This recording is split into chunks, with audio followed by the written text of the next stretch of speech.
자, 오늘 말씀을 나누죠. 로마서 68번째 시간입니다. 로마서 6장 12절에서 14절까지의 말씀 함께 봉독합니다. 그러므로 너희는 죄로 너희 죽을 몸에 왕노릇하지 못하게 하여 몸의 사욕을 순종치 말고, 또한 너희 지체를 불의의 병기로 죄에게 드리지 말고, 오직 너희 자신을 죽은 자 가운데서 다시 산 자같이 하나님께 드리며 너희 지체를 의의 병기로 하나님께 드리라. 죄가 너희를 주관치 못하리니 이는 너희가 법 아래 있지 아니하고 은혜 아래 있음이니라. 아멘. 아주 성경의 핵심 중에 핵심입니다. 제 그 세 아들들이 음악을 굉장히 좋아해요. 그리고 또 실제로 또 음악을 하기도 합니다. 특히 우리 둘째 아이는 컴퓨터 음악을 벌써 하고 있어요. 그래서 소프트웨어를 깔아서 열심히 음악을 만들고 있는데, 그 아이가 그 LP로 된 옛날 그 올디스 재즈 음반을 꼭 사고 싶다 그래서 찾다가 청계천 팔가에 풍물시장이라는 데가 있더구만요. 그 도깨비 시장이었대요, 옛날에. 거기가 철거되면서 이제 그리로 다 몰려 있다 그래요. 그래서 요즘은 제가 거기 가는 그 재미에 아주 그냥 스트레스를 잘 풀고 있습니다. 청계천 5가에 가서 그 시장에서 생선구이 집이나 곱창집이나 돼지 껍데기 집이나 닭 한 마리 집, 미국에서 먹던 건 거기 다 모여 있더구만요. 먹고 싶었던 거는. 그래서 식사하고 걸어서 거기까지 가면 볼거리가 너무 많아요. 난 청계천 그거 이렇게 벗겨놓은 것도 처음 봤어요. 그래서 지난주에 아이를 데리고 갔습니다.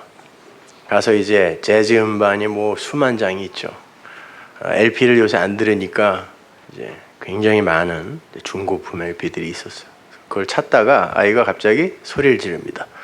아, 아빠, 아버님, 여기에 아버님 음반이 있다는 거예요. 25년 전에 제가 출版했던 음반이 거기에 무려 3장이 있더구만요. 그걸 아이가 찾았어요. 25년 만에. 걔가 태어나기도 전에 나온 거를, 그것도 중고품 시장. 말이 좋아 중고품 시장이지 거의 폐품 처리장이에요. 그 중에 하나는 제가 누군가에게 사인을 해서 선물로 줬던 거예요. 근데 그 인간이 누군지는 모르겠지만 거기다 갖다가 팔았더구만요. 그래서 그거를 아이가 꼭 사야 되겠대요. 자기가 샘플을 떠서 자기 음악에 아버님 음악을 넣겠다고. 근데 그 아줌마가 더 화나게 하는 건 1,000원에 주겠다는 거예요. 그래서 난 누가 싸게 준다 그랬을 때 그렇게 화가 나 보기는 처음이에요. 나 그 아줌마한테 그랬어요. 아줌마 제 값을 받아야지. 왜 이걸 1,000원에 주냐고. 말만 잘하면 3장을 1,000원에 주기도 하더라고요. 그래서 그걸 사갖고 왔어요. 사갖고 오면서 그렇게 생각했습니다. 누군가, 저는 굉장히 그 음반을 내고 제가 작사 작곡을 다 하거든요. 그래서 그 곡을 하나 만들 때, 우리 베이스 치는 우리 형제도 지금 음악을 프로듀싱 하는 사람이니까 알겠지만 그건 자기 자식 같은 거예요. 음악을 하나 만들어 놓으면 그 곡을 만들어서 돈도 많이 들어요. 사인을 해서 누군가에게 선물로 줬을 땐, 야, 내가 이렇게 땀을 흘려서 이렇게 음반 하나 만들었어, 잘 들어봐 라고 줬을 텐데, 아니 껍데기도 안 뜯고 그거를 듣지도 않았다는 거죠. 그거를 청계천에 갖다 팔아먹었다는 걸 생각하니까, 야, 선물을 이렇게 가치 없이 취급하는 사람들이 있나? 화가 나더라고요. 근데 하나님께서 우리에게 그런 복음, 진리를 선물로 주세요. 그런데 이 세상 인간들은 그걸 너무나 가치 없이 여겨요. 그러니까 그 말씀이, 선물이 가치가 없으니까 그냥 아무데나 아무런, 그냥 자기가 어떤 그 형식적인 의무만 행할 수 있는 그런 데 가서 그런 어떤 의무사항만 행하고 하면은 그게 예배인 줄 알아요. 그러니까 진지하지도 않고 절실하지도 않은 거죠. 가치 없는 거예요. 언제든지 가치 없이 버릴 수도 있어요. 여러분, 진리라는 건 생명입니다. 영은 말은 생명이다 그러잖아요. 근데 그걸 진짜 생명으로 여기는 이들이 그걸 그렇게 소홀히 가치 없이 여길까요? 지금 이 시간에 이 서울 시내, 대한민국에 얼마나 많은 교회, 또 큰 교회, 시설 잘 되어 있는 교회가 많습니까? 근데 여기 와서 이렇게 더운데, 무더운데 바닥에 앉아가지고 여러분이 이렇게 이런 그 절절하게 진리를 사모하는 모습들을 좀 주위 사람들에게 이렇게 좀 나타내 주셔야 돼. 이제는 좀 그럴 때가 되지 않았나 이런 생각이 좀 듭니다. 지금부터 한 15년 전에 제가 봤던 영화 중에 13번째 전사라는 영화가 있어요. 마이클 크라이튼이 1997년에 발표한 소설 그 시체 먹는 사람들, Eaters of the Dead라는 그 소설을 영화한 작품인데요. 그 서기 한 10세기쯤에 그 바이킹족의 전사들과 진짜 시체들을 먹었던 식인족, 그 웬돌족과의 전투를 그린 그런 영화죠. 안토니오 반데라스와 오마르 샤리프가 아주 열연을 했던 그런 영화입니다. 바그다드의 그 아랍의 시인인 안토니오 반데라스가 글도 가지고 있지 않은 바이킹족의 땅으로 유배를 가서 그 바이킹족의 전사가 돼요. 13번째 전사가 돼요. 13번째 사도처럼 13번째 전사가 되어서 웬돌족을 격파하는 그런 액션 영화예요. 그런데 그 영화 속에 아주 뜻깊은 대사가 나옵니다. 바이킹족의 전사가 되어서 웬돌족을 치러 가던 안토니오 반데라스가 잠시 쉬면서 땅에다 뭔가를 적어요. 시인이니까 뭐 시를 적었겠죠? 뭔가를 적는데 바이킹 전사들은 그게 뭔지를 몰라요. 글자가 없었으니까. 제가 뭘 하는 거지? 뭘 그리는 거지? 뭘 그리기는 그리는데 뭐 자기들이 그리던 그런 형상이 있는 그런 게 아닌 거예요. 뭘 그리고 있어요. 그래서 안토니오 반데라스에게 묻습니다. 이게 뭐 하는 거야? 그랬더니 이게 글이라는 거야. 그러니까 바이킹 전사들이 그럽니다. 아니 너는 소리도 그릴 줄 알아? 그래요. 너는 소리도 그릴 줄 알아? 글이라는 거, 문자라는 건 소리를 그린 거예요. 그걸 좀 더 구체적으로 그리면 글에서 그림이 되는 거예요. 그 소리가 가진 그 내용을 중심으로 그 그림을 축약하면 글이 돼요. 단순히 소리만을 그린 걸 표음 문자라고 그러고 우리 한글이 표음 문자예요. 대표적인 소리 문자입니다. 그래서 소리 문자를 갖고 뜻을 설명하기는 굉장히 힘들어요. 많은 에너지가 소모되죠. 그 의미까지 함께 그린 걸 표의 문자라고 그러죠. 굳이 분리를 하자면 성경은 표의 문자예요. 왜냐하면 하나님은 소리가 없으신 분이에요. 소리가 없는 분, 그분의 것을 그리기 위해선 그분의 뜻과 마음을 그려야 되는 거죠. 근데 단순히 이걸 소리로 읽어버리면 여러분은 그걸 잘못 읽는 거예요. 하나님의 뜻, 그 마음, 그걸 아가페라고도 하고 사랑이라고도 해요. 그걸 그려놓은 게 말씀이라 그래요. 뜻을 그리는 거예요. 하나님께서 당신의 백성들에게 처음으로 문자를 준 게 시내산에서예요. 이 세상 모든 문자의 기원이 애굽 문자입니다. 그래서 하나님이 크고 많은 나라 중에 애굽으로 들여보낸 거예요. 왜? 말을 주려고요. 말씀을 주려고, 문자를 주려고 그 문자가 유일하게 있었던 애굽으로 보내는 거예요. 모세는 애굽의 왕자로서 그 문자를 알고 있어요. 당시에는 왕족이나 제사장급에서만 문자를 알았어요. 그러나 그 애굽 문자는 상향 문자, 신에게 바치는 문자였어요. 그래서 평상문으로는 사용할 수 없는 문자예요. 한마디로 형상은 있으되 그걸 알고 익히고 있는 사람도 뜻을 몰랐어요. 그냥 신에게만 바치는 거예요. 글이라는 거, 문자라는 거, 말이라는 거는. 하나님께서 그 문자를 사용하셔서 모세에게 계명을 주시는 거예요. 그러니까 모세가 깜짝 놀란 거죠.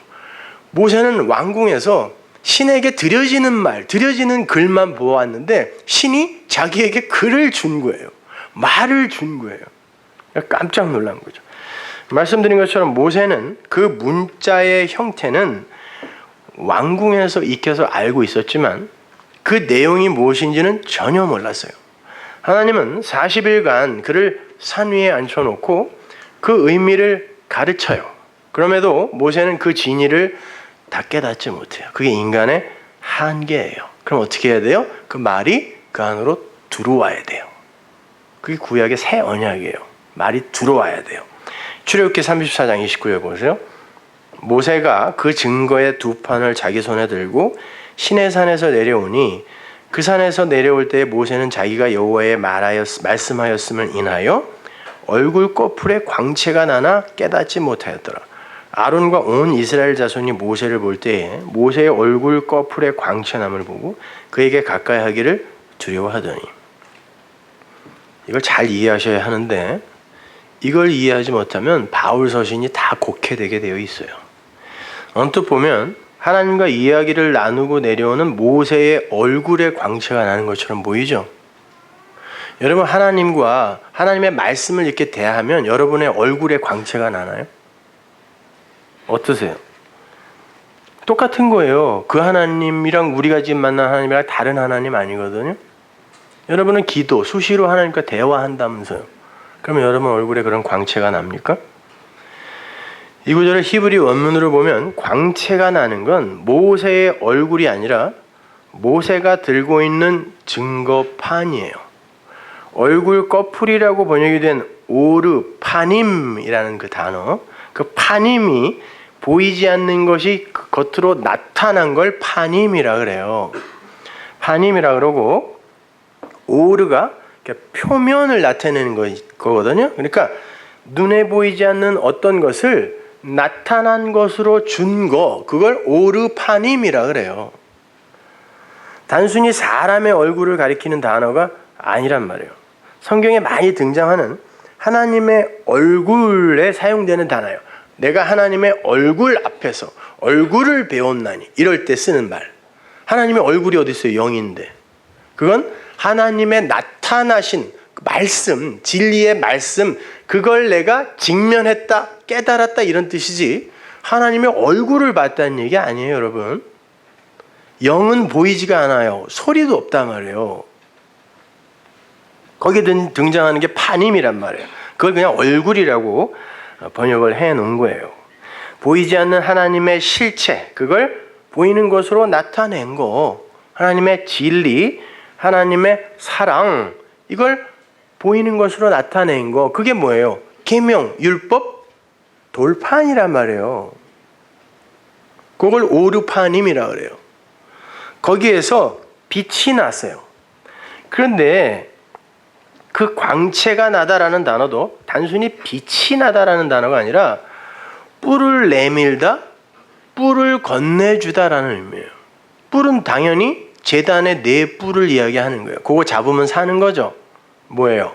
그래서 구약 성경이 그 뿔을 말씀, 진리로 설명한단 말이에요. 그걸 잡으면 사는 거예요. 진리를 잡으면 사는 거예요. 뿔을 건네주다 이런 뜻이란 말이에요. 모세가 하나님의 그 파님을 가지고 내려오는데 그 증거판, 그 율법이 뿔을 건네주다 이런 뜻이에요.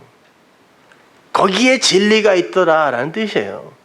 모세의 얼굴에서 그냥 광채가 막 났다 이런 뜻이 아니라. 그러나 선악구조 아래에서의 아담들은 그 진리에 가까이 갈 수 없죠. 그래서 지성소가 막혀 있었던 거예요. 못 가요. 못 들어갑니다. 모세도 그 뿔을 감지하지 못했어요. 그 광채를 깨닫지 못했더라 그래요. 자기 얼굴에 빛이 나는 걸 깨닫지 못했다는 말이 아니에요. 깨닫지 못했더라. 야다라 그래요. 아론과 이스라엘도 그 진리에 가까이 가지 못했어요. 아론은 누구? 제사장. 율법은 가까이 못 가요. 이게 30절이에요. 그런데 모세가 그들을 불러서 하나님의 말씀으로 말한다 그래요. 다바르예요. 다바르, 말하다. 말을 하자 그들이 진리로 가까이 와요. 보세요. 31절 보세요. 모세가 그들을 부르니 초청하다요. 가라. 하나님의 백성을 초청할 때 쓰는 단어를 여기 쓴단 말이야. 그들을 부르니 아론과 회중의 모든 어른이 모세에게로 오고 모세가 그들과 말하니 이러죠. 하나님의 말씀을 전하는 거예요. 말하니 그 후에야 온 이스라엘 자손이 가까이 오는지라. 가까이 오는지라. 이 단어도 사실은 함께 눕다, 하나가 되다라는 뜻이에요. 함께 누우면 하나가 되는 거예요. 그러니까 말씀을 전하니까 하나가 되더라. 모세가 여호와께서 시내산에서 자기에게 이른 말씀을 다 그들에게 말하고, 시내산에서 하나님이 진리를 설명해 줬을 거 아니에요. 문자를 처음으로 줬으니까 그걸 40일간 설명해 준 걸 다 말하고 그래요. 다 말하고 그들에게 말하기를 마치고 수건으로 자기 얼굴을 가리웠더라. 그러셔. 또 수건으로 자기 얼굴을 가렸겠어요? 그걸 가린 거예요. 그 말, 그 계명이 적혀 있는 걸 가린 거란 말이에요. 그게 오르파님이에요. 근데 그게 뭔지 모르니까 번역하는 사람들이 그냥 얼굴이라고 이야기한 거예요. 자기 얼굴. 얼굴이 뭐예요? 영, 꿀. 얼의 꿀. 얼에 나타난 게 얼굴이란 말이에요. 원래 얼굴의 뜻이 이게 아니란 말이에요. 이거. 자, 그러니까 이러는 거예요. 모세가 하나님의 말씀, 시내산에서 받은 하나님의 말씀을 하나님의 말로 전할 때는 계명에서, 율법에서 수건이 거쳐요. 진리가 말해지니까. 그런데 그게 진리로 말해지지 않고 그냥 파님으로 존재할 때는 수건으로 가려져 있는 거예요. 아무도 몰라요.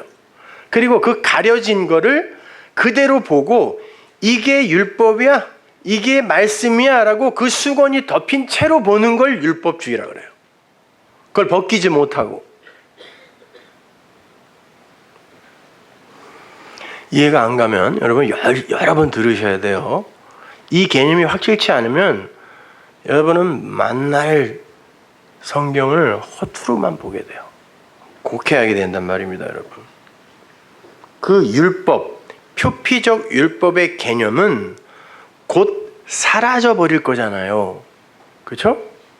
그래서 그게 사라져 버릴 것이기 때문에 수건으로 가렸다 그러는 거예요, 성경이. 그러니까 사라질 거예요. 그 율법은 진리로 귀결이 되어야 하는 것이지 액면 그대로 수건이 덮여 있는 상태로 인식해버리면 안 되는 거예요, 성경이라는 것 자체가. 따라서 그 율법을 하나님의 말씀으로 전할 때는 수건이 벗겨지게 되는 거고, 여러분은 지금 수건이 벗겨진 진리를 받는 거죠.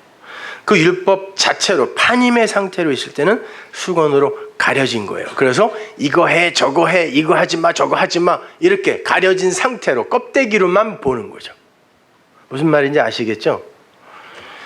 하나님께서 그 돌판을 법궤 속에 감추어 두라고 하시고는 누구라도 거기 들어가면 다 죽인다 그랬어요.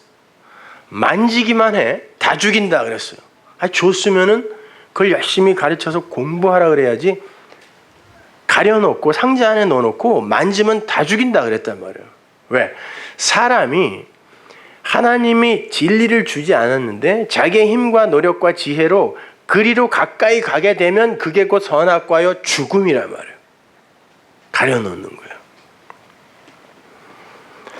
그 형국을 바울이 이렇게 설명을 해요. 고린도후서 3장 13절 보세요. 우리는 모세가 이스라엘 자손들로 장차 없어질 것의 결국을 주목치 못하게 하려고. 장차 없어질 게 뭐예요? 율법이잖아요. 그걸 주목치 못하게 하려고, 거기에만 주목하게 하지 못하게 하려고, 그건 아니니까 수건을 그 얼굴에 쓴 것 같이 하느라. 보세요. 출애굽기 34장을 잘못 이해하니까 지금 고린도서도 이렇게 해석을 할 수밖에 없는 거예요. 자기 얼굴을 가린 걸로. 그죠? 그러나 저희 마음이 완고하여 오늘날까지라도 구약을 읽을 때에, 보세요, 일관성을 갖고 잘 읽어보시란 말이에요. 구약을 읽을 때에 그 수건이 오히려 벗어지지 아니하고 있으니, 어디에서? 구약에서, 율법에서. 그 수건은 그리스도 안에서만 없어질 것이다. 오늘까지 모세의 글을 읽을 때에 수건이 오히려 그 마음을 덮었도다. 그러나 언제든지 주께로 돌아가면 그 수건이 벗어지리라. 주는 뭐예요? 큐리오스는 그리스도라고 번역을 해주잖아요, 성경이. 그러니까 여러분이 성경에서 주라는 단어가 나오면 전부 그리스도라고 바뀌어서 읽으셔야 돼요. 그리스도. 그러나 언제든지 주께로 들어가면 그 수건이 벗어지리라. 주는, 그리스도는 뭐예요? 영이시니, 영은 뭐예요? 요한복음 6장에서 말, 생명, 성령. 주는 큐리오스, 그리스도는 영, 말, 성령이시니, 생명이시니 주의 말이 있는 곳에 자유함이 있다. 우리가 다 수건을 벗은 얼굴로, 보세요, 여기서는 우리의 얼굴에 또 수건이라 그래요. 일관성이 없잖아요. 아니란 말이에요. 수건이 벗어진 것으로 거울을 보는 것 같이 주의 영광을 보매 저와 같은 형상으로 화하여 영광으로 영광에 이르니 곧 주의 영으로 말미암음이니라. 여기서 수건은 휘장이라는 단어거든요. 휘장. 세수하고 얼굴 닦는 그런 수건이 아니라 휘장이라. 그 휘장이 파님, 프로소폰. 여기서는 그 얼굴을 프로소폰이라고 했는데 파님을 헬라어로 번역하면 프로소폰이에요. 그 표면, 나타난 것, 이걸 휘장이 덮고 있어요. 왜요? 장차 없어질 것의 결국을 주목치 못하게 하려고. 여기서 장차 없어질이라고 번역이 된 카탈게오는요, 예수님이 내가 율법을 폐하러 왔는 줄 아냐? 라고 했을 때, 그죠? 그 사도 바울이 율법은 폐하여지고 라고 얘기할 때 그 단어예요. 율법이 폐하여지다. 그러니까 장차 폐하여질 것을 그걸 주목하면 안 되는 거잖아요. 주목하지 못하게 하려고 휘장으로 가려놨다는 거예요. 그러니까 생명나무 실과를, 선악과를 따먹은 상태에 있는 자들에게 가려놓은 거는 은혜라니까요.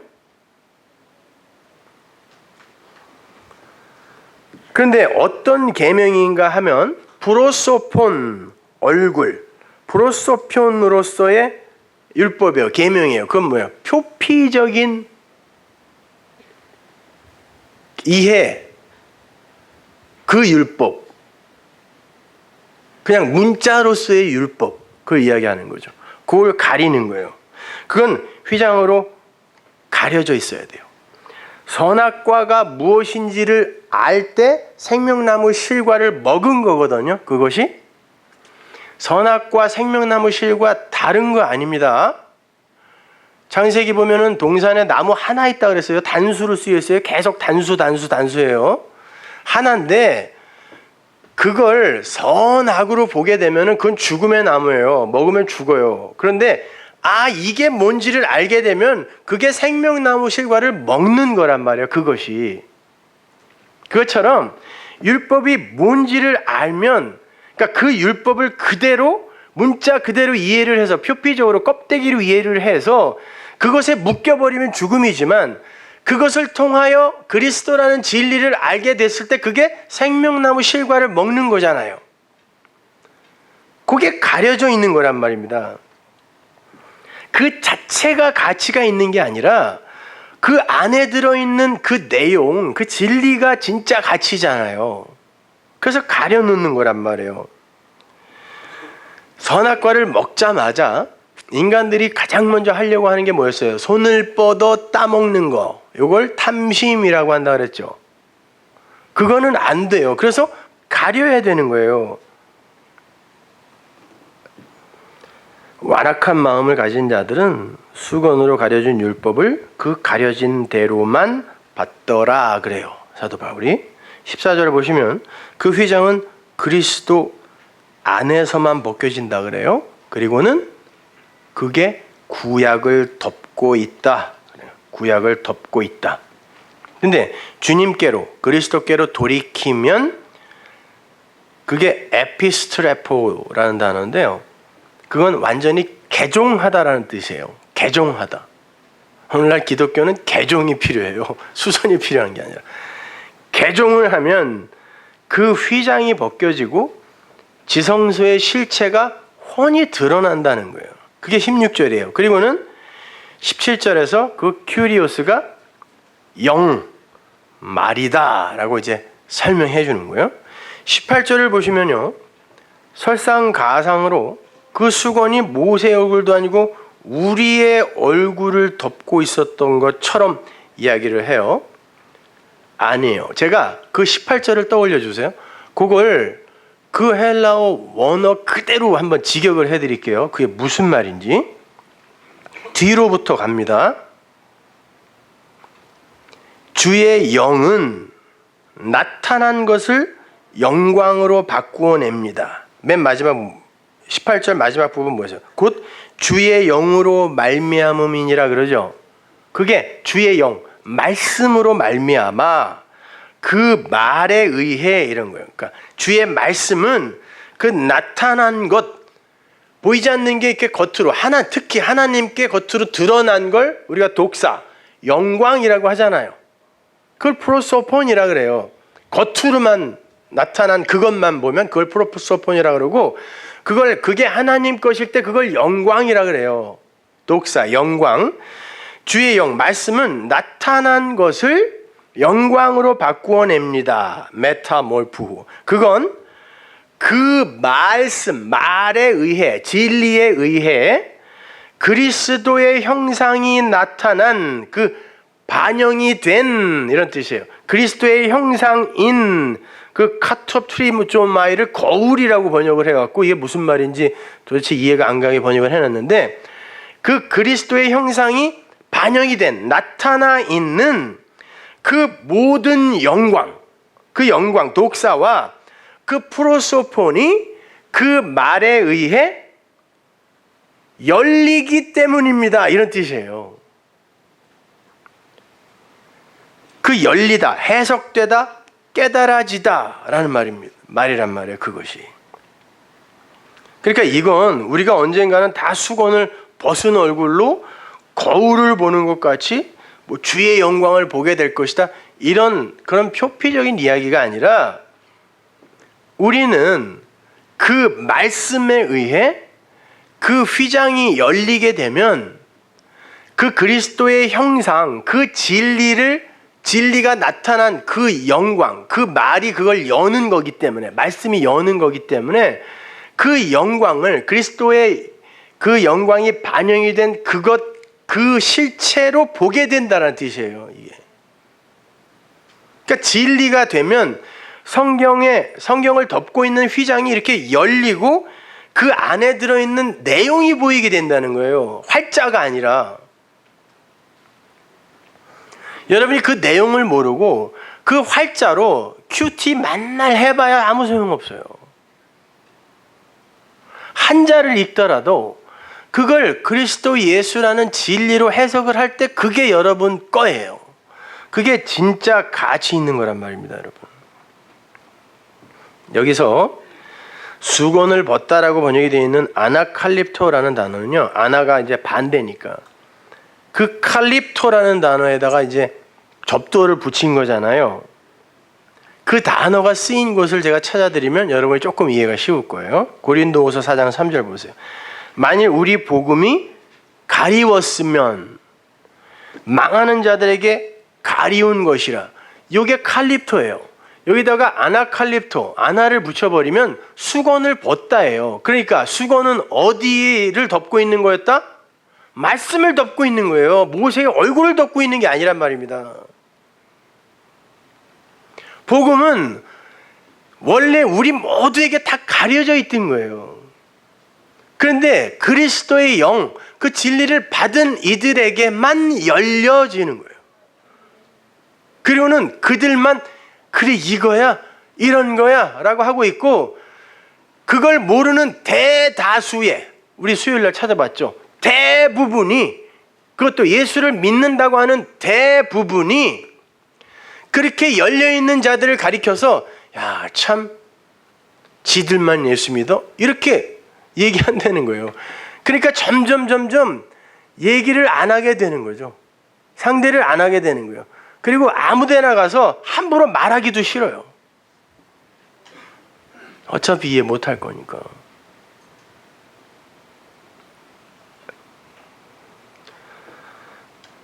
그러니까 이 성경을 여전히 법으로만 보는 이들은 수건이 덮인 엉뚱한 말씀을 보고 있는 것이에요.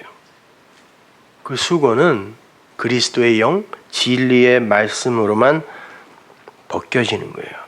그게 벗겨지면 성경이 절대 법으로 안 보여요. 나에게 수고하고 무거운 짐을 지우는 그런 것으로 안 보인단 말입니다.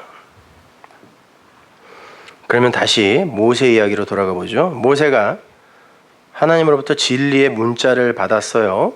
그걸 율법이라 그럽니다.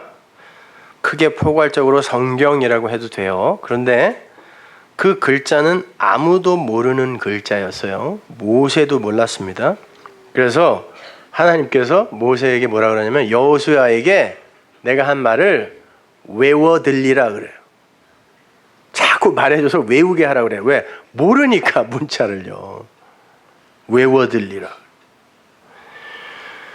그래서 하나님은 그 문자를 하나하나 가르쳐 준 거예요. 그러나 그건 선악 구조 속에 인간의 마음에 담길 수 없는 하늘의 진리예요. 그래서 하나님은 모세에게 당신을 나타내실 때 당신의 이름을 여호와라 그래요. 여호와라는 그 단어는요, 그건 진짜 하나님의 이름이 아니에요. 하나님의 이름이 어디 있어요? 그건 하야동사에서 나온 건데 그걸 그냥 파자하면 내 말을 네 말로 쓰자가 여호와예요. 그러니까 여호와는 그분을 진리로 설명할 수 있는 이가 없으면 성립이 안 돼요. 내 말을 네 말로 쓸게. 네 말을 통하여 내 말, 진리를 설명할 거야. 이걸 여호와라 그래요. 히브리어가요. 그래서 모세에게 나타나면 하나님이 여호와라 그래요. 자기를. 내 말을 네 말로 쓸게. 모세가 그러죠. 난 말이 없는데요. 말이 어눌한데요. 내 말을 네 말로 쓸게. 걱정하지 마. 그런 그림이 괜히 나와 있는 거예요. 모세가 말이 굉장히 어눌했나 보다. 이런 거를 우리한테 알으라고 쓴 게 아니란 말이에요. 원래 히브리어는 자음밖에 없었다 그랬죠. 모음의 역할을 하는 자음이 있긴 했지만 그것도 나중에 생긴 거예요. 히브리어 모음은 AD 7세기경 히브리 학자들이 아이들에게 말을 가르치기 위해 모음을 만들어서 붙인 거예요. 그러니까 원래 모음이 없어요.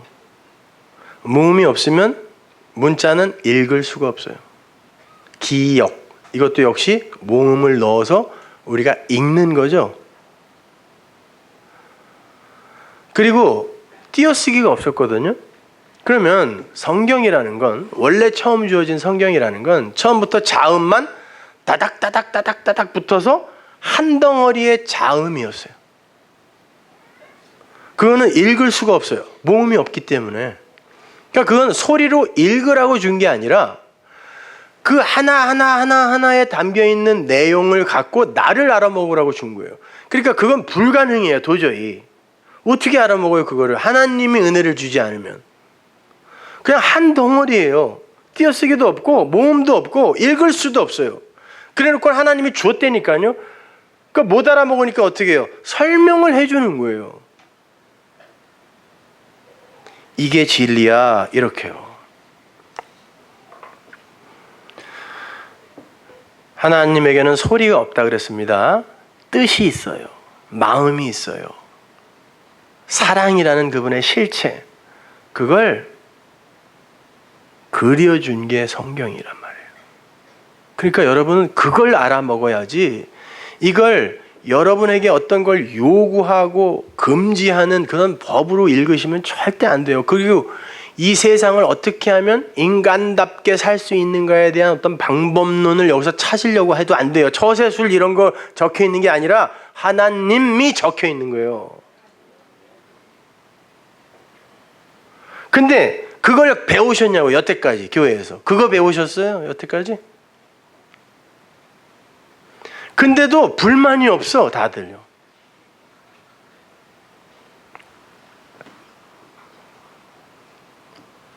하나님은 당신의 뜻을 육의 눈으로 볼 수 없게 휘장으로 감추어뒀다고 하는데 다들 그걸 보고 있다 그래요. 아니야, 나 보여. 야, 성전이 저기 저렇게 있는데 껍데기만 보는 거예요. 예수님이 그들을 뭐라 그래요? 본다고 하는 자는 소경이에요. 그들을 소경 만들어 버릴 거야 그러잖아요. 그게 진짜 소경이야 그래요.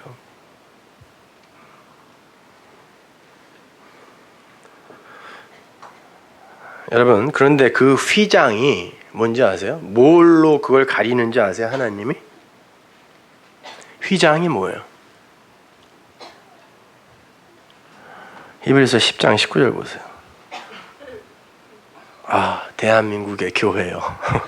참, 어디부터 어떻게 가야 할지. 10장 19절. 그러므로 형제들아, 우리가 예수의 피를 힘입어 성소에 들어갈 담력을 얻었나니 그 길은 우리를 위하여 휘장 가운데로 열어놓으신 새롭고 산 길이요, 휘장은 곧 그리스도의 육체니라 그러죠.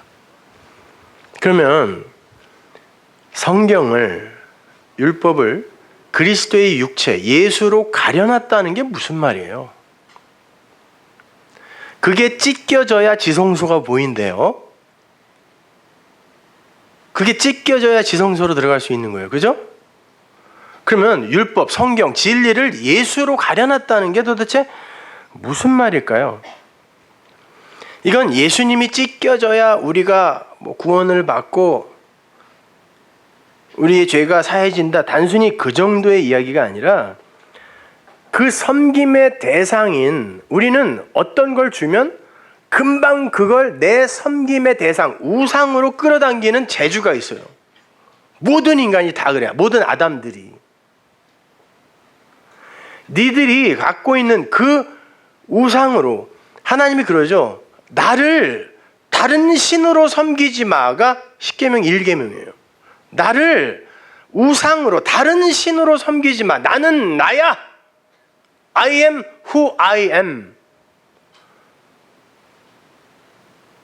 그런데 그 예수를 그 안에 들어있는 진리이신 하나님으로 보고 그걸 내 마음에 새기는 게 아니라 얼마나 아프셨을까?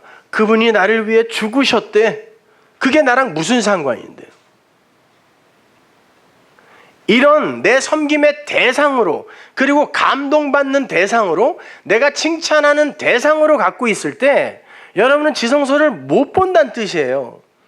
그걸 찢었을 때, 그 예수가 죽었을 때, 모든 종교인들의 그 종교심이라는 게 찢어질 때 비로소 진리가 보이는 거예요.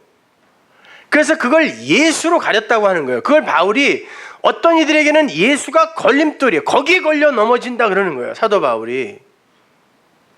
예수에게 걸려 넘어진다. 여러분, 이건 굉장히 어려운 개념이에요.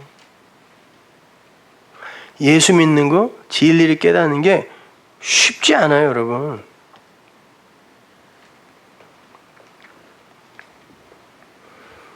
그 예수, 섬김의 대상인 예수가 찢어져야 비로소 내가 그 진리, 지성소를 볼 수 있다라는 걸 내가 알게 되면 그 예수가 섬김의 대상이 아니라 곧 죽어야 할 대상이 되는 거예요.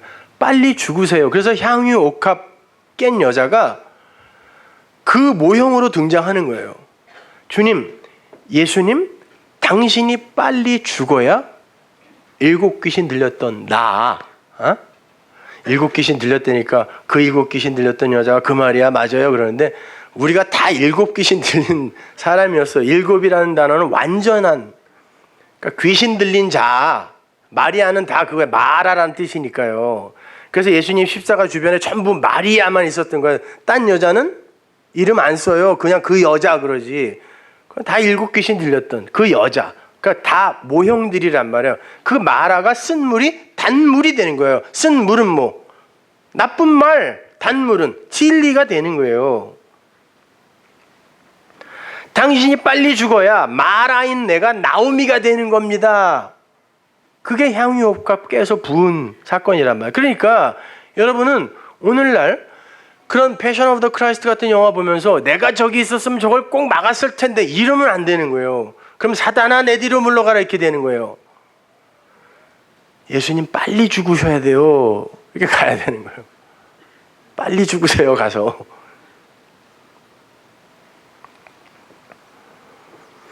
생각해 보세요. 여러분 아브라함에게 하나님이 약속의 자손을 주셨죠. 그게 누구예요? 이삭. 근데 이삭을 주기 전에 하나님이 약속의 후손을 먼저 약속하셨단 말이에요. 그 말은 아브라함이 믿음의 조상이니까 교회의 대표잖아요. 내가 너를 내 후손, 내 아들, 내 약속의 후손으로 만들 거야 라는 말이었는데 아브라함이 못 알아보니까 아들을 주실래나? 그러니까 그래 네 수준으로 내가 설명해 줄게. 그리고 약속의 후손을 모형하는 이삭을 준 거잖아요. 그러면 그 이삭이 의미하는 바가 뭔지를 알았으면 이 모형은 나에게 소중한 게 되면 안 되는 거예요.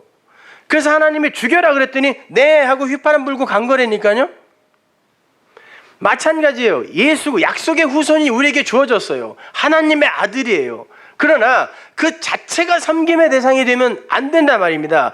왜 예수를 이 땅에 보내서 그렇게 죽이셨는지라는 그 내용, 그 진리를 내가 알 때 그건 필요 없는 거예요.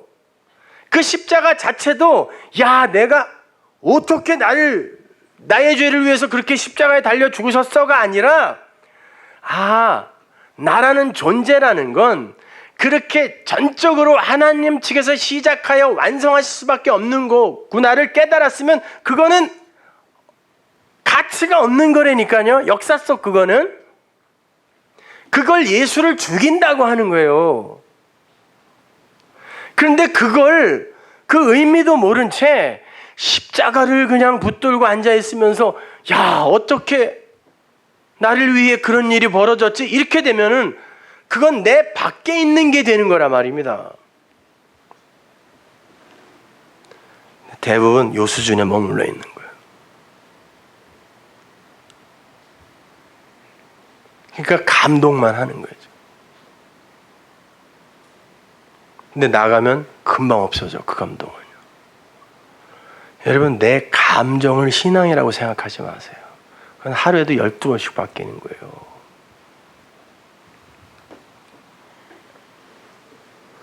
예수님은 율법으로 이 땅에 오셨어요. 그렇다면 예수님이 하신 말씀은 전부 율법 아래에 주신 말씀이에요. 우리는 그 말씀 속에서 진리신 예수를 끌어내야 되는 거란 말이에요. 그러니까 십자가 이전의 예수는 율법이라는 껍질로서의 예수고 부활하셔서 우리 안에 그리스도의 영으로 들어오신 그분이 내용이란 말이에요. 그래서 우리가 예수라고 편하게 부를 때 우리는 그리스도 예수를 이야기해야 하는 것이지 십자가 지기 이전에 그 예수, 죽어야 할 예수를 이야기하면 안 되는 거란 말이에요. 그러니까 우리는 그리스도인이 되는 것에 초점을 두어야지 예수를 믿는 것에 목숨을 걸면 안 되는 거예요. 예수를 믿는다는 게 뭐냐고요 도대체. 그리스도를 믿는 게 뭐냐고요. 왜 성경이 그리스도들, 크리스토스라는 단어를 왜 복수로 자주 이렇게 쓴다 그랬어요? 그게 그리스도가 된 교회, 그리스도가라는 게 다른 말이 아니에요. 기름 부음 받은 자, 기름은 뭐 성경에서 말씀, 진리를 갖고 있는 자, 품고 있는 자를 기름 부음 받았다 그래요. 그걸 그리스도라고 그래요. 그 진리를 다른 이에게 전해줘서 그들이 또 그 진리로 살아나는 일을 하는 게 그리스도예요. 그래서 그리스도들이라는 거예요. 그 그리스도인이 되는 것, 그것이 우리의 목적지여야지 예수를 섬기고 믿는 것이 거기에 그 수준에 멈춰 있으면 안 되는 거예요. 근데 그 그리스도가 되는 것이 무엇인지 모르고 가르침을 받은 적도 없으니까 그냥 어떻게 믿어야 잘 믿는 거지에만 몰두하는 거예요.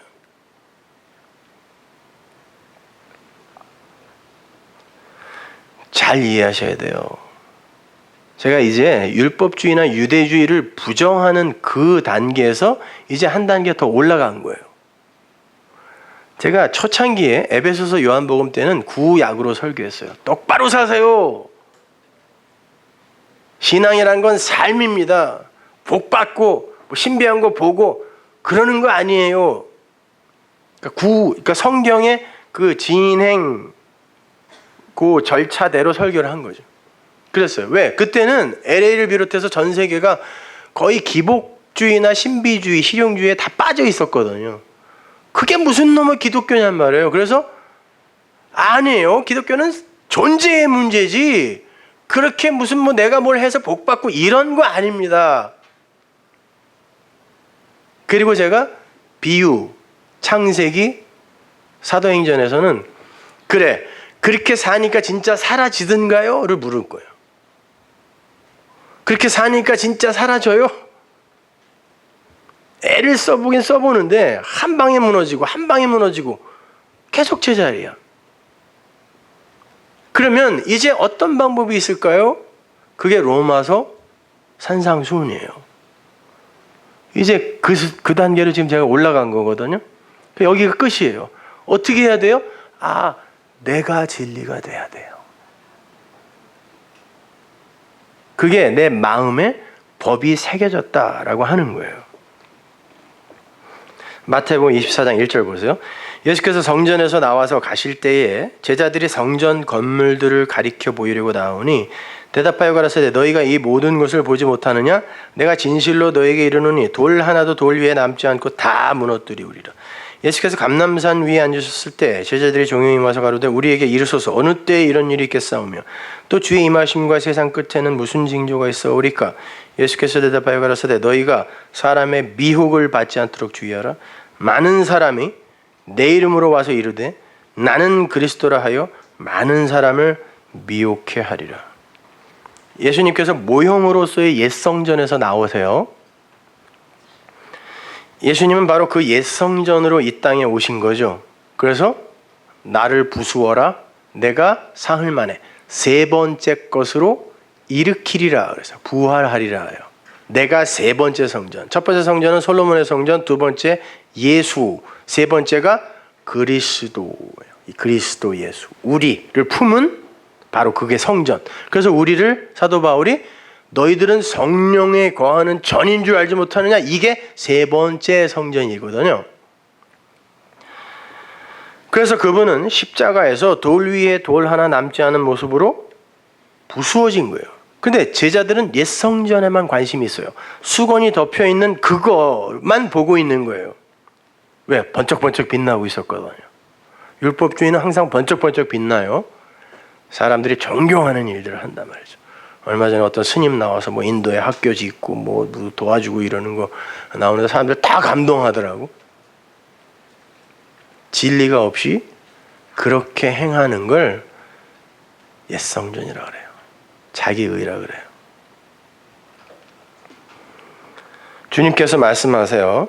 어찌하여 그 진리를 보지 못하고 껍데기만 보고 있느냐? 2절에 그러죠. 어떻게 이 모든 걸 보지 못하니? 그래요. 보고서 멋지죠? 그러는데 주님은 너희들 어떻게 이 모든 걸 못 보니? 이 모든 게 다 진리인데 어떻게 이걸 못 봐? 내가 소리가 없어. 나타난 것으로 준 게 성전 아니냐? 그럼 이걸 보고 진리를 깨달아야지. 어떻게 성전만 보고 있어? 이게 그렇게 멋있다고 할 수 있어? 그러는 거예요. 그 블레뽀라는 단어가 쓰였어요. 그게 뭐냐면 보다라는 단어가 4개 있다 그래서 헬라어에는 옵타노마에 그냥 보는 거, 에이돈 그건 하나님이 뭘 보여주기 위해 이렇게 준 거, 그걸 보는 거죠. 안 주면 못 보는 거. 블레뽀는 뭐예요? 이게 뭔가 해서 시험해 보는 거니까 먹어 보다, 입어 보다. 왜 거기에 보다라는 말이 들어가 있을까요, 여러분? 이게 뭔가를 해 보는 거야. 먹어 보는 거, 입어 보는 거, 씹어 보는 거. 뭐지? 이거. 블레뽀예요, 이것이. 그걸 블레뽀 하다 보면 어떻게 돼요? 호라오 하고 깨닫게 되는 거예요. 이게 4번 깨달음이란 말이에요, 이것이. 근데 예수님이 그래요. 어떻게 여전히 블레뽀 못하고 있니? 그러는 거예요. 어찌하여 율법이 되어 죽으러 온 나 예수만 보고 있니? 내가 담고 있는 나는 진리로 왔다라고 요한복음 1장에서 얘기해 줬잖아. 나는 말씀이라고 얘기해 줬잖아. 그러면 그 말씀에 진 의를 알아야지. 어떻게 너희들은 나만 보고 있어.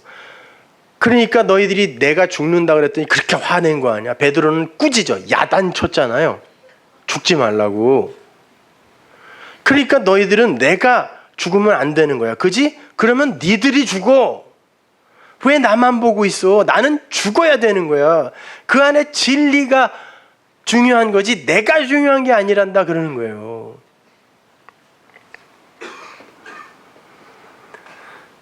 (3절을) 보면요, 감람산이라는 장소가 나오죠. 그 감람산이라는 건 단순히 산의 이름이 아니에요. 지금도 그 감람산은 없어요. 사람들이 그냥 아무 산이나 찍어서 이렇게 이름 붙여놓은 거지, 관광지로 삼으려고. 그 기름의 그 산이거든요. 이 호로스가 뭐라고 했어요? 성전이라고 그랬죠. 성경에서 항상 거기에 단수가 붙으면, 관사가 붙으면. 근데 그 기름의 그 산은 뭐예요? 그 진리로서의 그 산, 진리로서의 성전을 이야기하는 거예요.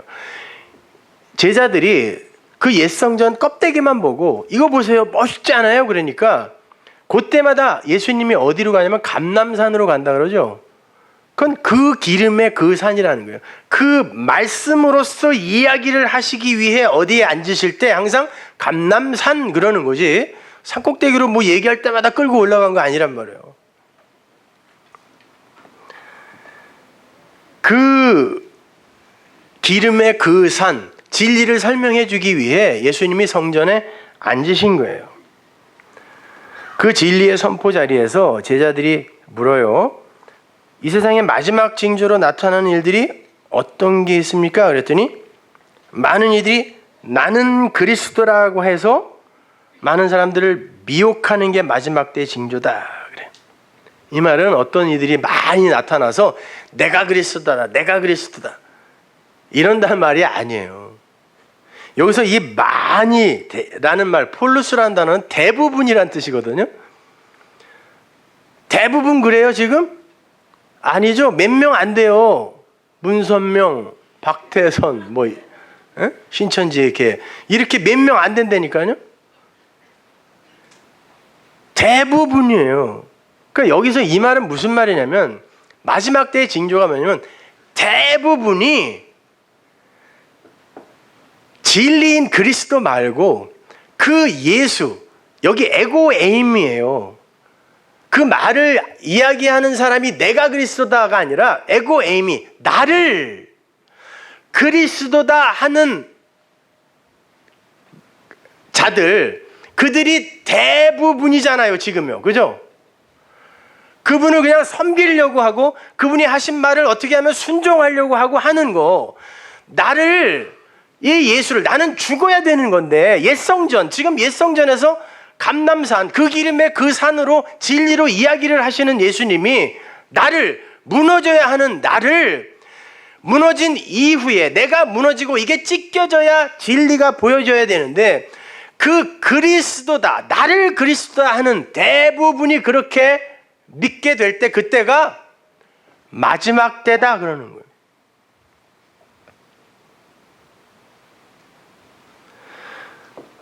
그렇게 예수를 나 밖의 것으로 그리고 추억하고 칭찬하고 섬겨야 하는 대상으로 갖고 있을 때 우리는 그분을 어떻게 부를 수밖에 없어요? 내가 그분과 연합되어 진리가 되지 못했을 때 그분은 어떻게 불러요? 주여 주여. 내 밖에 있으니까. 그래서 예수님이 그러는 거예요. 날더러 주여 주여 하는 자는, 거기는 주여 주여 하는 자마다 다 천국에 못 들어간다 그러는데 그 말이 아니라, 그러면 주여 주여 하는 자 중에 천국에 들어갈 수 있는 사람도 있다는 말로 들리잖아요. 원어로 보면 날더러 주여 주여 하는 자는 모조리 다 그 하늘들의 나라에 못 들어간다 알았듯이. 거기서 천국도 그냥 하나님 나라가 아니라 그 하늘들, 복수예요. 하늘들, 호우라노스, 하나님의 백성들의 그 나라에 합당하지 않다는 거예요. 어떻게 하면? 나더러, 지금 죽기 전에 예수잖아요. 나더러 주여 주여 하는 자. 왜? 그 주 그리스도는 내 안에 들어와 나를 그리스도인으로 만드는, 나와 연합되는 존재지, 내 밖에 넣어놓고 주여 주여 하는 거 아니란 말이에요. 그것도 또 큰 소리로 삼창도 해. 어디 저 멀리 있는 거예요 그거는. 에?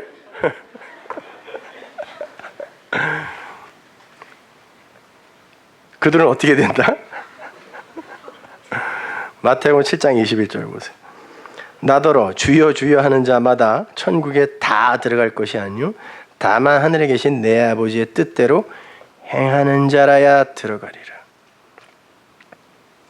직역을 해드리면, 내 안에서 말하는 모든 자는, 말이라는 로고스가 있다고, 내 안에서 말하는 모든 자는 절대로 주여 주여 할 수 없다.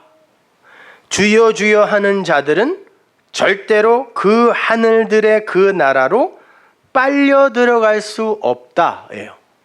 직역을 하면 절대로예요. 기필코 절대 못 들어간다. 하나님이 주신 진리의 말을 가진 자는 절대로 주를 밖에서 찾지 않는다는 말이에요. 그리고 그 다음 내용이 이래요. 반대로 그 하늘들의 그 나의 아버지 그 뜻이 되는 자하고 끝이에요. 이게 어디로 연결이 되냐면, 그래야 그 속으로 빨려 들어갈 수 있다.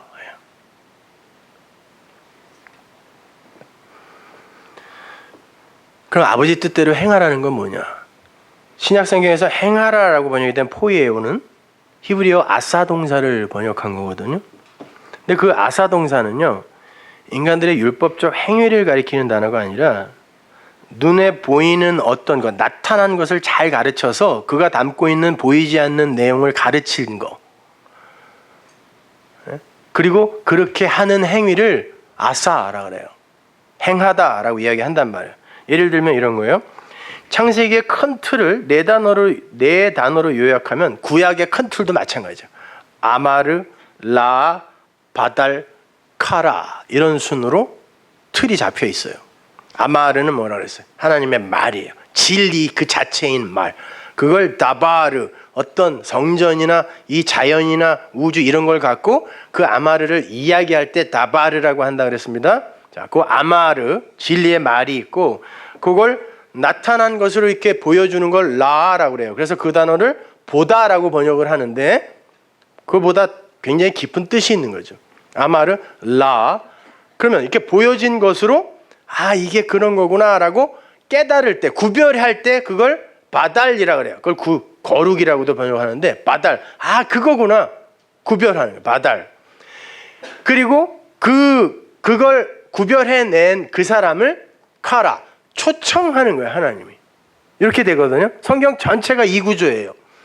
근데 그 라에서 바달로 구별하는 거, 그러니까 눈에 보이는 것으로 이렇게, 오, 이게 그거였어, 보이지 않는 그걸 담고 있는 거구나 라고 했을 때, 그 바달의 단계로 그 넘어갈 때 그 행위, 그리고 그렇게 만들어주는 행위를 아싸 행하다라고 해요. 그러니까 성경에서 행하라라고 하는 건 이런 거예요. 희생제사를 행하라, 아싸. 희생제사를 행하라라고 했을 때 그냥 수건이 덮인 율법으로만 보면 죽어라고 그거 해야 되죠. 해야 되죠. 율법이니까. 희생제사 행하라 했으니까 아싸. 그러나 이걸 휘장이 벗겨진 상태에서 보는 사람은, 아, 영단번에 드려진 그 그리스도 예수의 희생제사로 말미암아 우리가 드릴 희생제사는 이제 다 없어진 거구나. 그러니까 우리는 희생제사 드리면 안 되는 것이지 라고 알아먹었을 때, 그리고 그걸 알아먹게 해주는 그걸 아싸 행하다 그래요. 그걸 하나님의 뜻을 행한다라고 하는 거예요. 우리가 이번 수요일에 공부할 텐데, 하나님이 우리에게 맹세하지 말라 그랬지만 어떤 데서는 맹세하라 그랬어요. 거기에서의 하라가 뭐냐면 아싸예요. 맹세가 되어라라는 거예요. 내가 무슨 맹세했어요? 하나님이 무슨 맹세했어요? 먼지에 불과한 너희를 내 영, 호흡, 말을 넣어 하나님과 방불한 그리스도인 만들어 나와 영원으로 살게 하겠다가 하나님의 뜻이잖아요. 그게 맹세였잖아요. 난 그렇게 할 거야. 그래서 창세기에서도 7번 말한 거예요. 난 그렇게 할 거야. 그게 맹세예요. 서원이에요. 하나님의 서원. 그 맹세대로 되어라가 행하다예요. 아싸라 말이에요. 그러니까 그 맹세, 행함의 주체는 하나님이고 그분이 끌고 가시는 그 과정 속에서 끌려가는 그 행함 속에 들어있는 게 우리란 말이에요. 그러니까 성경에서 이거 해라 저거 하지 말아라 라는 그 말을 전부 그냥 그렇게 껍데기로만 보게 되면 여러분 머리 터져서 죽어요. 그래서 다 포기한 거예요. 이렇게 안 하잖아요. 솔직히 몇 개만 하고 못한다니까요. 그거는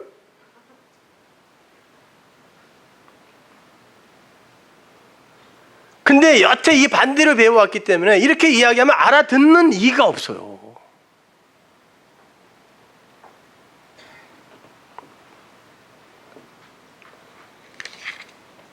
진리가 되는 거예요, 여러분.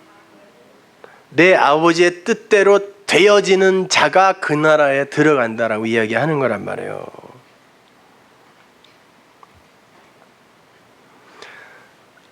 이 네페시, 먼지, 티끌, 하나님이 보기에 티끌에 불과한 자들에게 하나님이 하나님의 것을 부으시죠. 그게 뭐예요? 생기였잖아요. 그게 뭐예요? 루와흐, 말, 영이란 말이에요. 그게. 그러면 하나님이 당신의 백성을 찾아오셔서 뭘 찾겠냐고요. 내 것 찾는단 말이에요. 그래서 히브리 결혼 풍습이 신랑이 신부에게 미리 빙패물을 보내는 거예요. 누군지 몰라요. 근데 내가 보낸 그거 갖고 있는 그 여자가 내 신부다. 왜? 한 10명, 15명씩 하녀들까지 다 나와 있었거든요. 그러면 하나님이 우리 신부인 우리에게 와서 뭘 찾겠냐고. 내가 준 거, 내 말, 진리, 영, 그거 찾는 거예요. 그 네페시가 뭘 하고 안 하고는 그 신랑에게 아무런 상관이 없어요. 이미 정해진 하나님의 신부는 하나님의 것을 이미 받아갖고 있다니까요. 그 여자를 찾는 거예요. 그 신부를 찾는 거란 말입니다. 그거 안 갖고 있으면 아무리 이쁘고 화려하고 쭉쭉 빠졌어도 신랑의 눈에 안 보여요. 안 보여요. 열처녀의 비유에서 슬기로운 5처녀는 기름을 준비했다 그러죠. 말이에요. 영. 그러나 행위는 비슷해요. 다 잤어요. 10명이 다. 근데 다른 건 어떤 이들은 그 진리를 갖고 있더라는 거예요. 진리를 갖고 있다고 전부 무슨 성인 군자 되나요? 아니에요. 그렇지 않아요. 똑같아. 다 자고 있어요. 그런데 신랑이 올 때가 됐습니다. 마지막 때예요. 잠자다가 벌떡 일어나 보니까 신랑이 올 때가 됐네요. 그때 되니까 이 기름이 중요한 걸 알게 됐어요. 그 하데스에서 그 부자가 그러잖아요. 아, 내게 중요한 건 그 물이었네요. 손가락에다가 물 조금 찍어서 혀에다가 좀 대주세요 그랬잖아요. 그래서 기름, 이거 어떻게 해? 기름. 그래서 기름을 가진 사람에게 빌려달라 그랬어요. 진리가 빌려줄 수 있는 거예요? 못 빌려줘요. 그래서 못 준 거예요. 아니, 하나님이 슬기롭다라고 칭찬해 준 여자가 그런 것도 안 빌려주면 안 되죠. 빌려주기 싫어서가 아니라 못 준 거예요. 못 주는 거예요, 그거는요. 그때 슬기로운 여자들이 뭐라 그래요? 장사하는 데 가서 사와 그래요. 장사하는 집. 옛 성전이에요.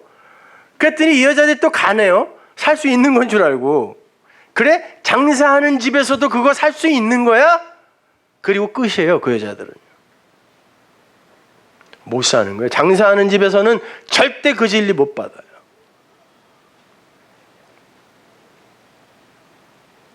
문이 잠겼어요. 와보니까. 문을 두들깁니다. 열어주세요. 열어주세요. 우리가 여기 있어요. 그때 그 신랑이 뭐라 그래요? 마태복음 25장 12절 보세요. 대답하여 가라되 진실로 너희에게 이르노니 내가 진리로 말한다. 내가 너희를 알지 못하노라. 여기서 알다라고 번역이 된 말 에이도예요. 보다. 나 니네 못 봤는데? 이런 말이에요.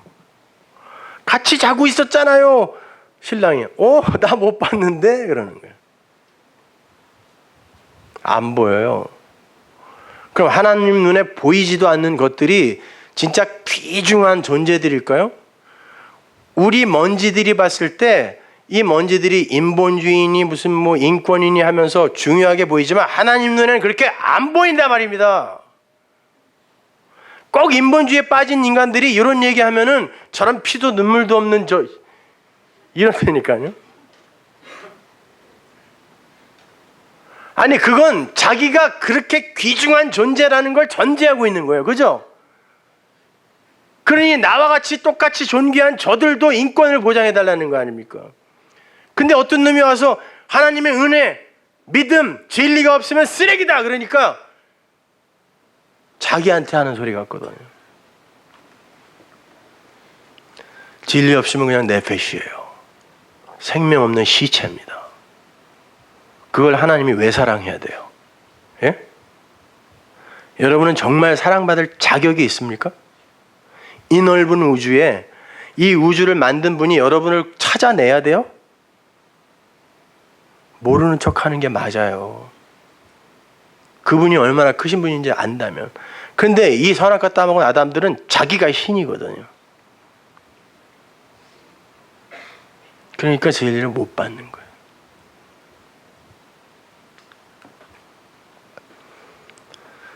그렇게 마태복음 7장에서 주여 주여 하는 자들이 뭐 했어요? 일은 무지하게 많이 했죠. 주의 이름으로 귀신 쫓아내고 권능 행하고 구제하고 뭐하고 근데 왜 나를 모른다고 하세요? 주님이 뭐라 그래요? 나 안 보여. 나 안 보여. 내가 도무지 너희를 알지 못하느라. 나 못 봤는데? 못 봤는데?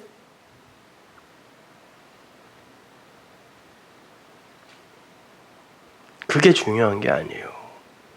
아니 여러분이 이 인간 세상에서 사니까 인간답게 사세요.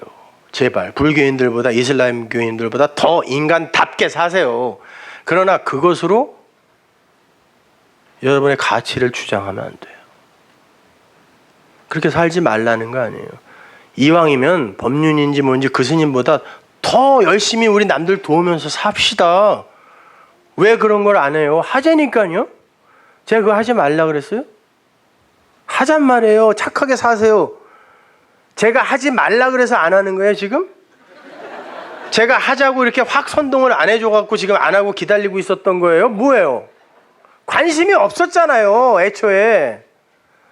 근데 왜 모든 걸 다 내 잘못으로 돌리냐고. 내가 하지 말라 그랬다고. 아니라니까요. 하세요.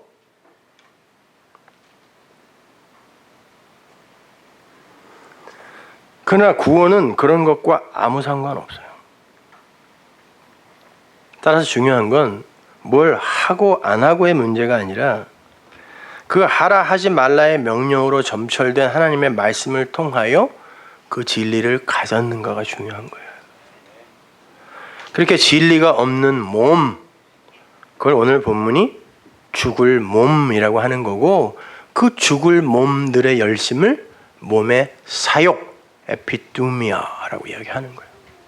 희생 제사 열심히 드리려는 거예요.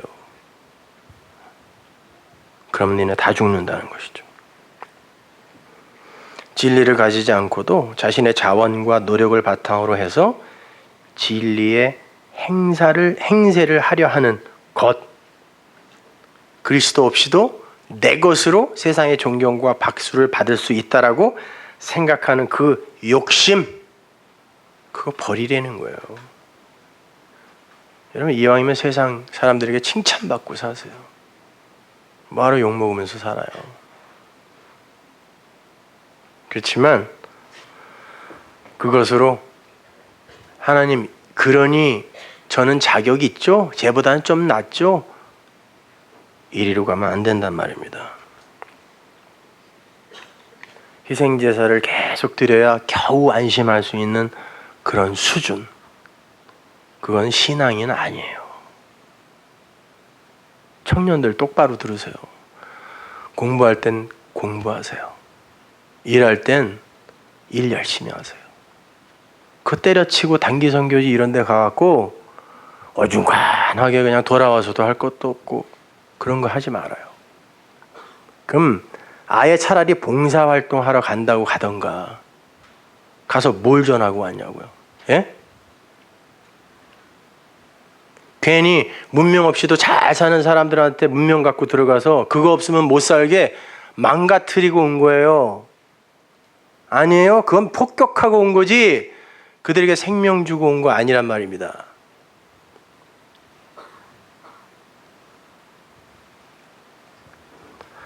오늘 본문에 등장하는 죄라는 단어, 하마르티아라는 단어는 관역을 벗어나다라는 그 사전적 뜻을 갖고 있지만 그걸 분석을 해보면 하라는 부정접두어의 말티오, 증인, 증거라는 뜻이 합쳐진 합성어예요. 그럼 뭐겠어요? 죄라는 게. 말이 안 되는 진리가 아닌 것을 갖고 엉뚱한 관역 찾아가는 게 죄예요. 에? 말도 안 되는 말. 야, 말도 안 되는 소리 하지 마. 이게 다 진리예요. 그 말도 안 되는 소리 가지고 말이라고 우겨? 이거. 에이, 참, 이심전심인 사람만 웃네요. 모든 게 다 진리를 담고 있는데 사람들이 못 알아먹는 거예요. 말도 안 되는 소리 갖고 말해요.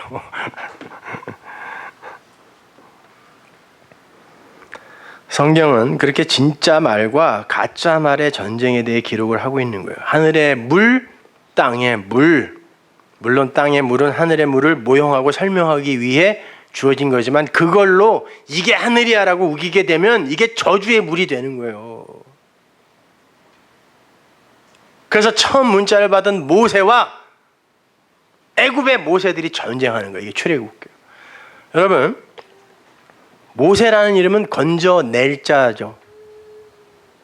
근데 원래 모세의 이름은 모세스였어요. 그럼 건져낸 자예요. 물에서 난 자, 물이 낸 자, 물이 보낸 자, 모세스. 그 이름은 애굽의 모든 왕자들이 다 갖고 있는 이름이에요. 애굽에서 왕이 될 수 있는 가능성이 있는 남자들은 전부 이름이 모세예요. 거기다가 자기가 진짜 왕이 되면 자기가 섬기는 신 이름을 앞에 붙여서 투투모스 이렇게 이름을 만드는 거예요. 그러니까 다 모세예요. 그래서 걔도 모세예요. 아, 죄송하지만 참 그분도 모세예요. 그런데 이 모세는 물에서 물이 보낸 자, 아랫물이 보낸 자들, 세상의 왕들이잖아요. 거기에서 건져내어져 하나님의 물을 받아 다시 이 모세들, 아랫물의 모세들과 맞닥뜨리게 되는 거예요. 모세가 하나님의 물, 말을 받아 애굽으로 들어가서 가장 먼저 맞닥뜨려야 하는 게 이 땅의 모세였어요. 이 물들의 싸움이라니까요. 그러나 하나님이 아랫물을, 바다를 찢어버리는 거예요. 이거 아니라고. 그리고는 그 물, 하늘의 물을 갖고 있는 모세가 그 사이로 통과해버리는 거예요. 찢어버리는 거예요. 파괴해버리는 거예요. 하늘물의 승리. 요걸 세례라고 하잖아요. 예수님이 찢겨진 사건이 바로 이거란 말이에요. 성경은 일관성이 있어요. 땅의 물, 그 모형에 멈춰 있으면 안 돼요.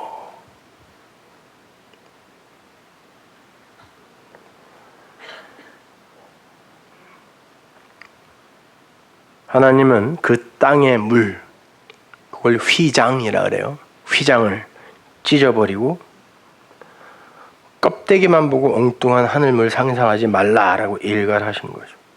그리고 그 휘장 안에 감춰두셨던 진리를 당신 백성들에게 보내셔서 진짜 숨을 주는 거예요. 거기에서 그들의 진짜 눈이 뜨이고 그들의 진짜 귀가 열리게 되는 거예요. 하나님께서 바람, 이게 르와흐거든요.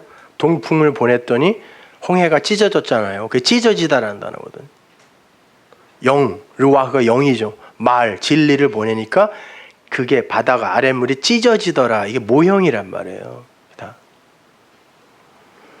여러분, 그렇게 하나님께 영광이 되는 건 우리가 우리 것 중에 최상의 것을 우리 하나님께 바치는 게 아니라 그분이 준비하신 생명, 영생을 거저 갖는 거예요. 생각해 보세요, 여러분. 에덴 동산에서 하나님이 최초의 사람에게 어떤 식으로 영광을 받으실까요? 아담과 하와, 사람, 둘이 합쳐서 사람이에요. 단수. 사람이 뭘 하면 하나님께 영광이 돼요? 그 에덴의 동산에서. 잠 하루에 3시간씩 자고 매일 철야기도 한다. 아담과 하와가. 자기의 삶을 뒤로 젖혀두고 열심히 과일 열매 따다가 짐승들 구제한다. 둘이 맨날 손가락 걸고 착하게 살기로 결단한다. 선악과 안 먹는다. 답은 하나예요. 다른 거 하지 말라고 요구한 적 없어요. 선악과 먹지 마. 이거 안 먹으면 하나님께 영광 되는 거예요. 여러분이 선악의 주체가 되어서 여러분이 뭘 하려고 할 때 하나님이 거짓말쟁이가 되는 거예요.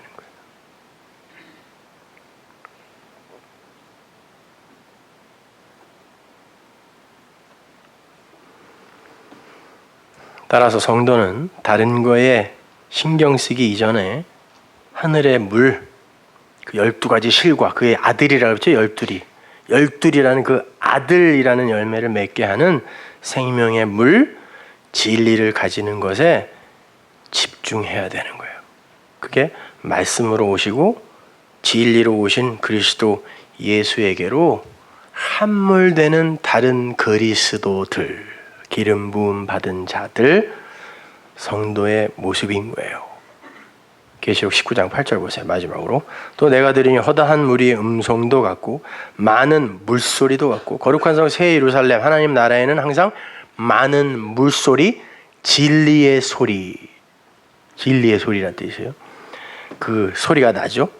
큰 뇌성도 같아서 가로되 할렐루야 주 우리 하나님 곧 전능하신 이가 통치하시도다. 우리가 즐거워하고 크게 기뻐하여 그에게 영광을 돌리세. 어린 양의 혼인계약이 이르렀고 그 아내가 예비하였으니 그에게 허락하사 빛나고 깨끗한 세마포를 입게 하셨은즉 이 세마포는 성도들의 옳은 행실이로다. 여기는 행실이라는 단어도 아예 없어요. 그냥 성도들의 의다. 그래요. 이 세마포는 성도들의 의다. 성도들의 의는 우리 로마서 앞에서 배웠죠. 하나님이 준비하신 그리스도라는 의예요. 그 의, 성도들의 의가 그리스도가 그들의 옷이 되어 신부의 옷이 되어 입혀져 있어요 이미. 근데 그들을 뭐라 그래요? 그러니까 그리스도, 기름, 말씀을 받았으니까 그들의 이름이 뭐겠어요? 9절 천사가 내게 말하기를 기록하라. 어린 양의 혼인잔치에 청함을 입은 자들이 복이 있도다 하고 또 내게 말하되 이것은 이들은이에요. 이것이 아니라 이들은 하나님의 참되신 진리의 말씀이다. 신부들 하나하나를 뭐라고 이름 붙이냐면 이들이 하나님의 참되신 진리의 말씀이야 그래요. 여러분의 이름은 뭐예요? 그래서 말씀이에요.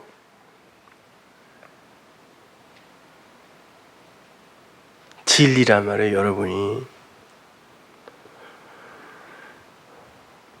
그러니까 하나님의 약속이 내 안에서 성취가 되고 이루어지는 자로 사는 게 성도지, 그 약속이 이루어지는데 일조를 하는 자로 살겠다고 하는 게 성도가 아닌 거예요.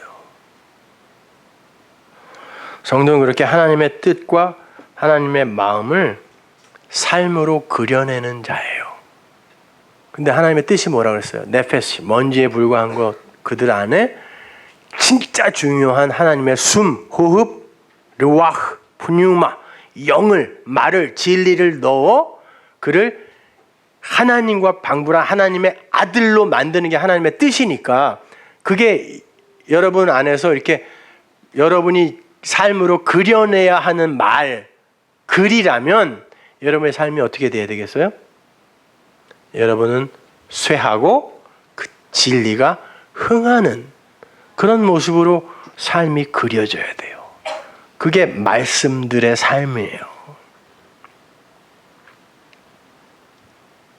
이해가 가세요? To be continue. 기도하겠습니다.